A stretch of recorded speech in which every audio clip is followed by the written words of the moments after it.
In this video, I'm going to show you how to install the Amazon app on your iPhone. It's really quick and easy, so let's get started. First, unlock your iPhone and open the App Store.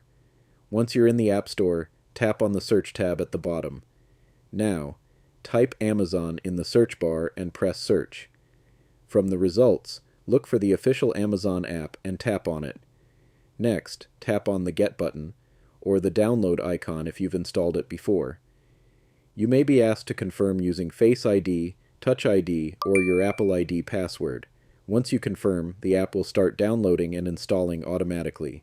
Just wait a few seconds for it to finish. When it's done, the button will change to Open. You can tap it to launch the app right away.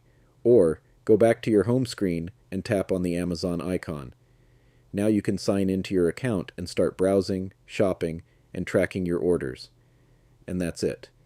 That's how to install the Amazon app on your iPhone. If you found this useful, go ahead and like the video and subscribe for more quick tutorials like this. Thanks for watching. I'll catch you in the next one.